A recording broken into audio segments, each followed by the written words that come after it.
Hey, how's it going? Peace and much love. This is Bio. I'm here right outside the Bay in Miami. I want to talk with you about something that's really important and really powerful. And that's how to be unfuckwithable. Unfuckwithable. You can put it together and say unfuckwithable, either way.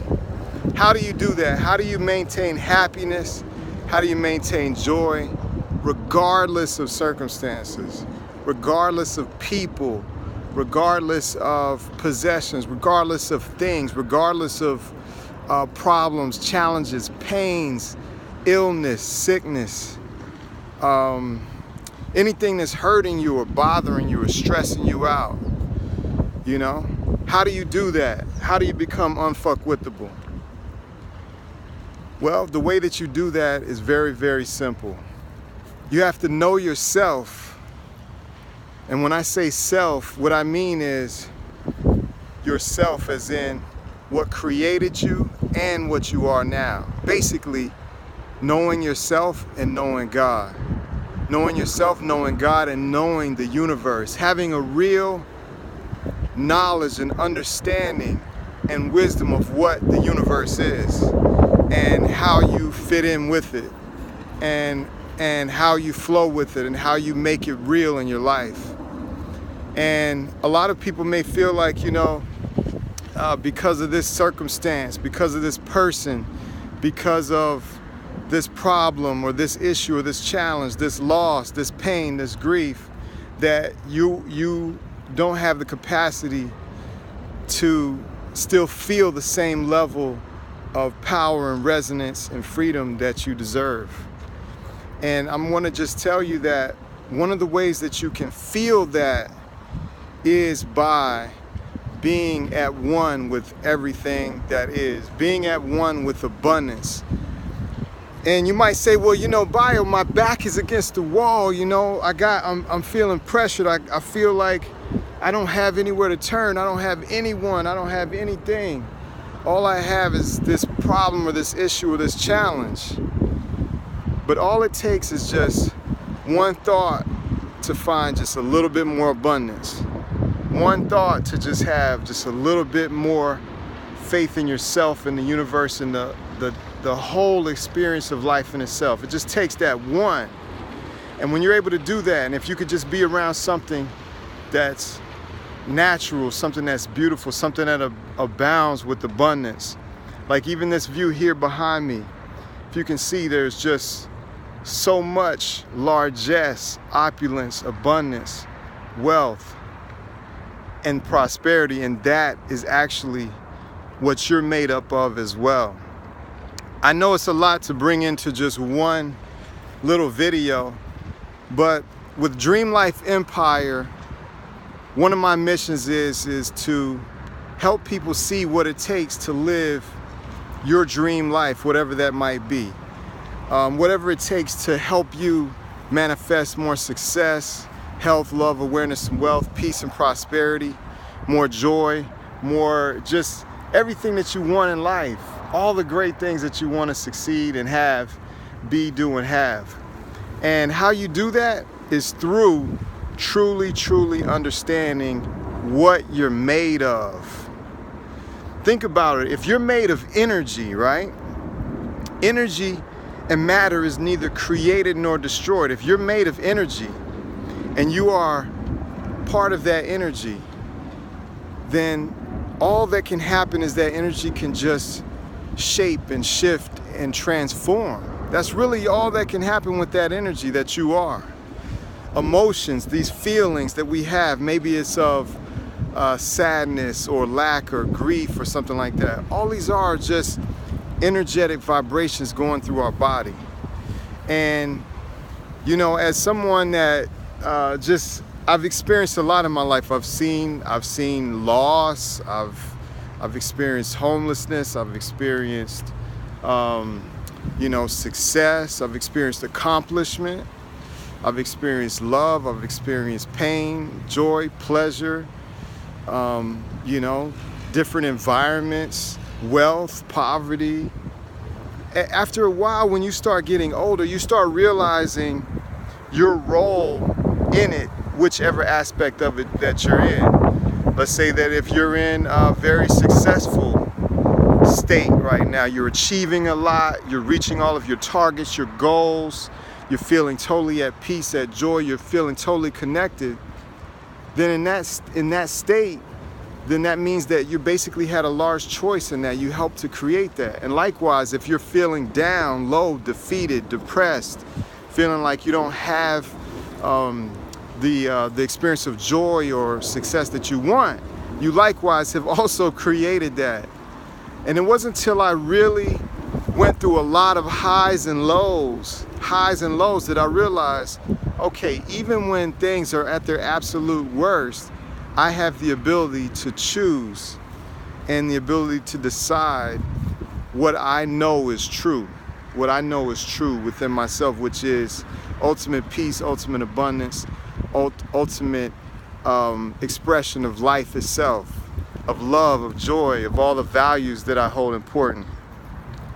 So, you know, when you have these vibrations around yourself and you're starting to feel like, you know, you are trying to emerge to a better state, you may feel like it's a challenge, but what you have to do is you have to do a couple of things. One, you have to get around abundance and largess. You have to get around opulence. You have to get around nature, something that shows you or gives you a glimpse that's way beyond you. Even if you have to go out at night and just stare at the stars or look at a pure crystal blue sky, look at the sun, whatever it is, you have to do something that reminds you that this is all bigger than you. This is a massive, massive universe, and there's so much in it. The second thing you have to do is your words, the mind state, the mental state, and the words that you're allowing into yourself. I'm an 80s baby, so I grew up on, you know, rock and roll and hip hop music.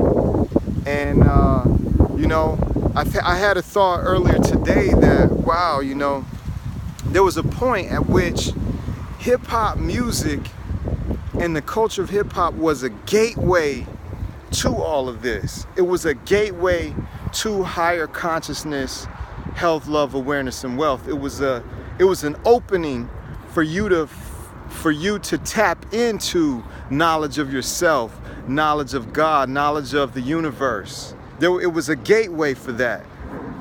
And now when I see commercial rap music in the world in the state that it is now, I see it as basically a path to destruction, a path to mental, physical, emotional, and spiritual, basically desolation, destruction, because you cannot hold certain ideas and words and thoughts in your mind and chant them vibrationally, energetically, emotionally over and over and over and over and over again without creating that what it is that you're thinking, saying, and then, God forbid, doing.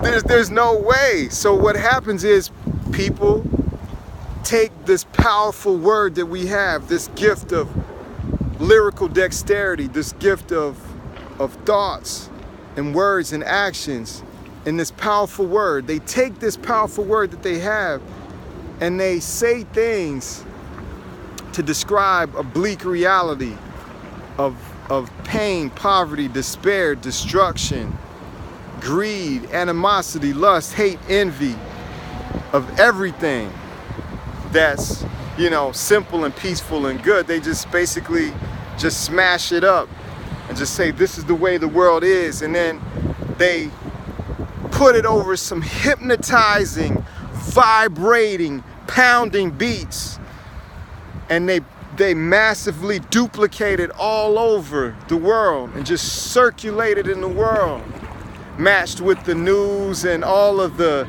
lies of politicians, all of the lies of you know, a lot of business people that are using trickery to keep people down by exploiting them financially. They combine all of that together to create this fear-based world and to attract that same low consciousness vibration, to keep people in fear, poverty, pain, and distress.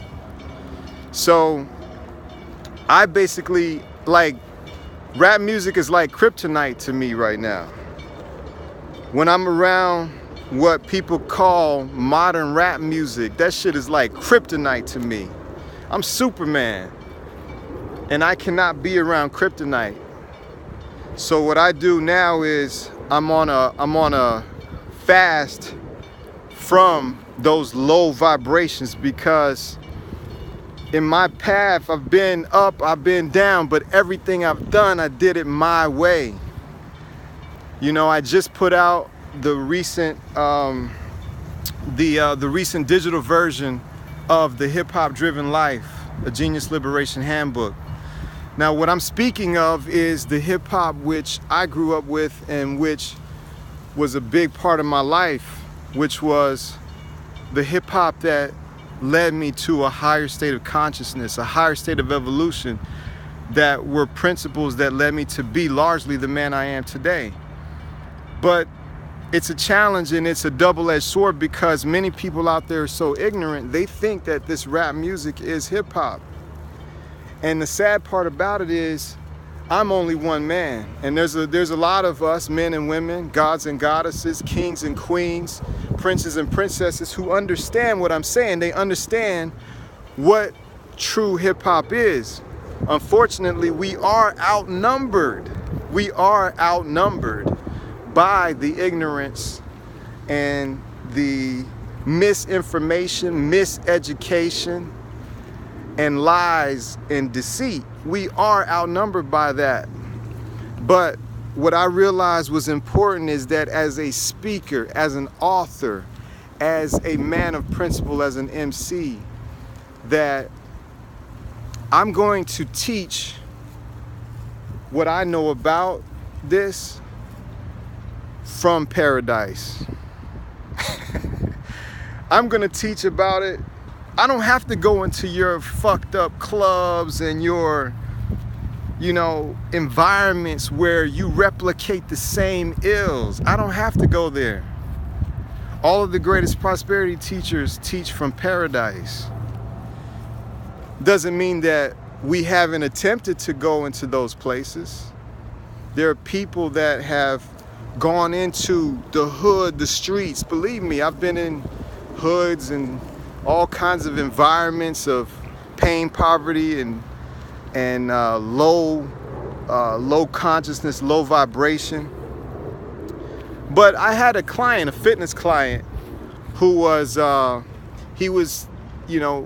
a friend who went to one of these places in Overtown in Miami here, in the hood.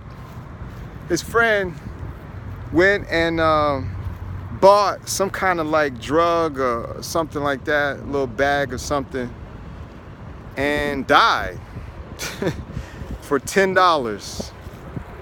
$10. See, this is the kind of thing that perpetuates in that vibration. Sickness, pain, ill health, destruction.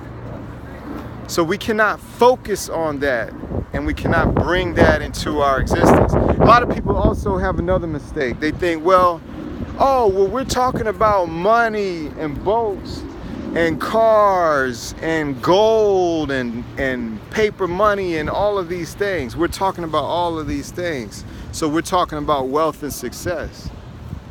But see, when you're talking about these things and how you only gain them through competition, one-upmanship, dog eat dog, scratching and clawing and fighting and ripping apart and manipulating and scheming and hustling and scamming, then basically you negate the universal magnificence of it all. You negate it.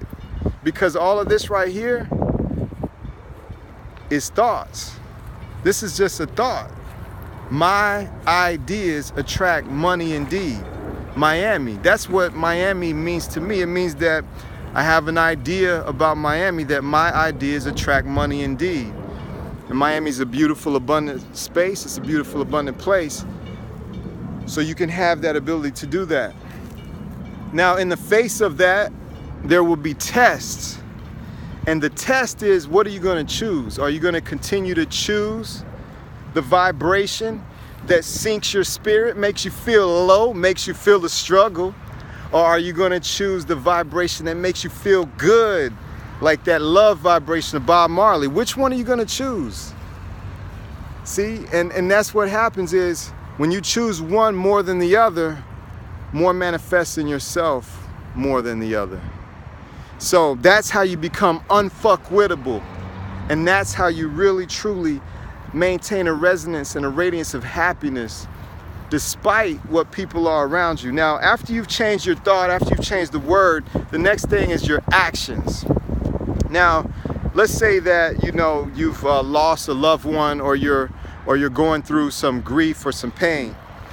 You may have to go through that low period of that grief or that pain. But as soon as you are able to put a smile on your face for the memory of that person, or for the person that you've lost, or for somebody who's of ill health, and you're able to pass that on to the world, that is the simplest action that you could take. That might be a smile, that might be just a kind gesture, that might just be a word or of inspiration, or it might be a gift of love of some way, you know, or expressing your love in some way. Now, the thing about it is that when you do that, a lot of times the world is going to push back because they don't believe it, right? So when they push back is when you're tested if you're unfuckwithable or not. The best way I can describe that is, I was reading a book one time, it's a metaphysical book, and it was talking about your heart and your chakra and your light, basically how you live and how you shine. In that book, they talked about you being like either a sun or being like the moon.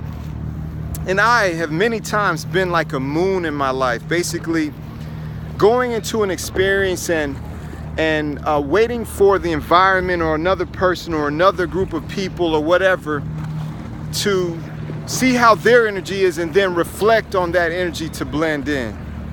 But that's not shining. So that's the moon. That's basically reflecting. Now, when you're reflecting like that, what happens is you have to take whatever they deliver. If it's pain, you got to take the pain. If it's frustration, you're taking the frustration. If it's poverty, you're taking their poverty. If it's hatred, you're going to take in their hatred. But now, if you shine, you go in and now you emit that power. You emit that light. You emit that world. Now, look, listen. As I'm saying this message right now, comes a yacht floating with trap music. See? Floating. See? Floating with trap music. Walk it like I talk it. See? But what are you talking about? What are you talking about? I'm walking what I'm talking. But see, this is the exact example of what I'm saying. Because I don't watch the news, because I don't invest in time and low energy vibrations and things like that, I don't have to live with that thought. I don't have to let that thought absorb in me with the type of music that makes me feel down. So it becomes a passing thought. And at the end of the day, we only have one life to live. You can either live the values that you want to live and enjoy them, or you can basically fall by the wayside and live the values of others who dictate them and program them into you, for you. But I'm unfuckwithable.